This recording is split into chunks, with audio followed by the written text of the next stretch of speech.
Hello, internet friends. Welcome to the Blue Sky Sanctuary, which is my property in the Baja in Mexico. It's also my YouTube channel where I'm sharing everything that I've learned through my experience living here, purchasing property here, and ultimately building here, all on a tiny budget. I'm excited to say that today is the first day that I'm filming inside the house that we built.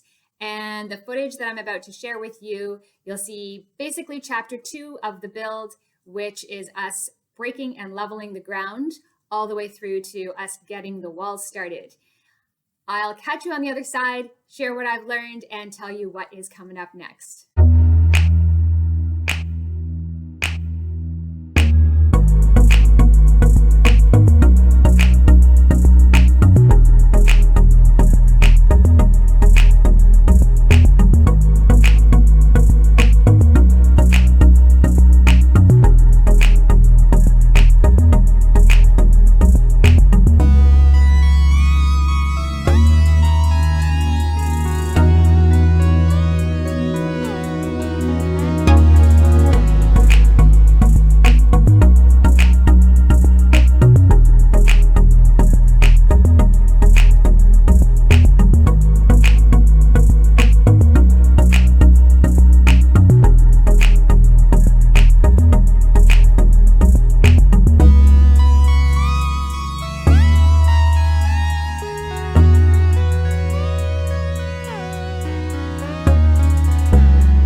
So that was roughly 3 months of time compressed into 5 minutes. It has been an amazing and wild adventure here. Some of the most challenging, but also the most rewarding times of my life, including moving through that Category 2 hurricane. It was heartbreaking to see so much of my work undone here on the property. But what really helped me bounce back more than anything else was my workers, who feel like friends and family at this point. It's something that I really appreciate about living in Mexico, and that I appreciate about the culture is it seems that they prioritize family and friends and community and showing up for one another. I find that the locals are also really great at staying calm in intense situations. They were very calm about that storm before and after it hit, and that really helped me to be a lot less anxious. Anyway, they showed up. They helped me get that fence back up. They helped me put the property together, and we were back working on the house within days. What I learned from that hurricane was that it's important to reinforce as much as possible around the property with cement. So all the garden beds that used to only have rocks enclosing the bed now have rocks with cement. So the next time a storm comes, I anticipate that the garden isn't going to get washed away. Same with the retaining wall. It was just boulders, but the earth just fell through. It just collapsed in and went through the boulders because of the amount of water that hit.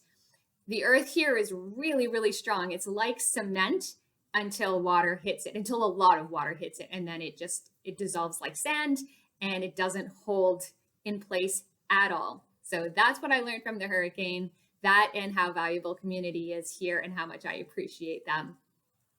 So back to the build. You could see through the time-lapse footage all that is involved in getting started with the house. I am not suggesting that you can come down and build your own house here. I was part of the project, and I am really grateful for that, but I wouldn't recommend coming here and just throwing your cinder blocks together. It does kind of look easy, and it is simple, but it has to be done precisely correct so that it's safe. And also for the resale of your house, you want it to be done right. So you want to get your contractor, and if you want to be participating, as I did, speak to them about that and see if they're open to that.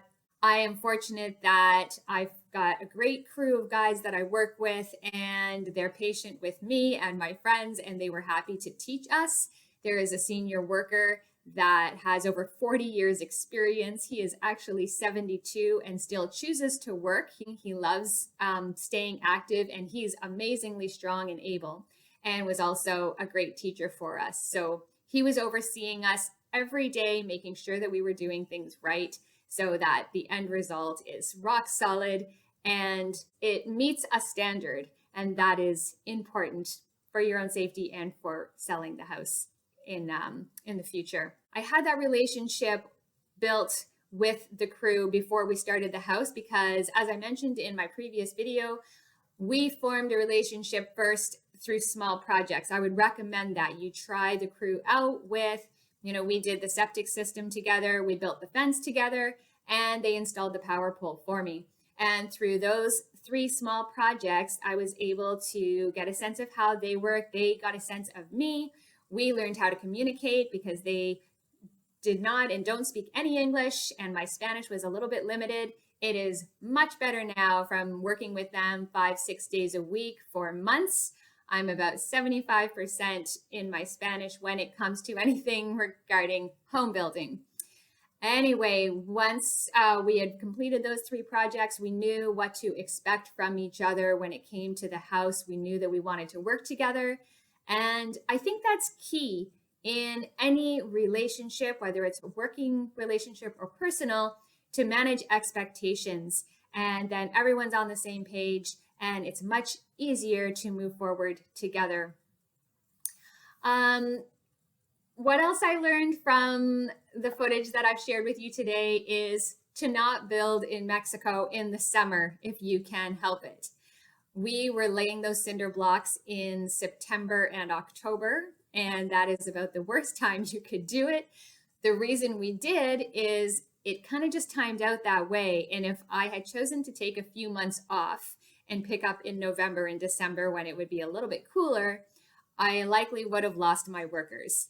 That's the high season here, November, December, January, February. There's a lot more people here, and the workers want to capitalize on that, understandably so. And so what they'll often do is kind of do a few days at each job and spread themselves around really thin. And so things really slow down. Working in the summer, it was also going slow because the heat is so oppressive and there's bugs. The fans that you see in the footage, those fans were as much to blow the bugs away from our faces as they were to try to keep us cool. But not only is the humidity up so it feels hotter, but you're standing on cement and you're working with cement right in front of you. So the sun is bouncing off all of that cement and making it feel a lot hotter than it is. And that was extremely challenging. I continued to participate because I think that it helped with the team morale. I think that things would have slowed down even more than they did if I wasn't there. And thankfully, I had the company and help of one of my very best friends. And so the two of us plus the two workers, we just pushed through those 2 months and we got it done. Participating in the build, it saved me, I would estimate 5 to 10% of the cost of the house. So it was only a couple $1,000s that I saved, but that is a couple $1,000s that was easily and well spent on other things. And so I would say it was worthwhile, but if you have a slightly bigger budget, you can keep in mind that participating isn't going to save you a whole lot of money. Especially if it's your first time laying cinder blocks, you're not going to get quick at it. Probably with your first house. We feel like, oh, if we build another house, we'll probably do a lot better on that one. But by the time you're done learning, you're at, chest height. And then when you're trying to lift cinder blocks up over chest height, it gets even harder. It's also hard when you're down at the ground level and you're bending over that far. So there's no easy piece of building a cinder block house, I would say, not in my experience. Maybe if you're a bigger, stronger person, but my body is still healing from it and it's about 4 months later now. So I don't regret it. It builds character. It built character. And it was an amazing experience, but it was very, very challenging. In one of my previous videos, I covered the budget aspect of the build. That was the invoicing, the purchasing of materials, the budget for the workers, and all those details. If you want more information, check out that video. I'm going to get back into it in an upcoming video, but for today, I just wanted to share with you an overview of these first few steps of the build. And in the next video, you'll see the walls getting finished, the ceiling getting poured, and we start the interior of the house. We'll revisit the budget then. I hope you found this video entertaining, if not informative. And if you have any questions or requests for future videos, please put them in the comments. Thank you for being here, and I will see you again on the next video.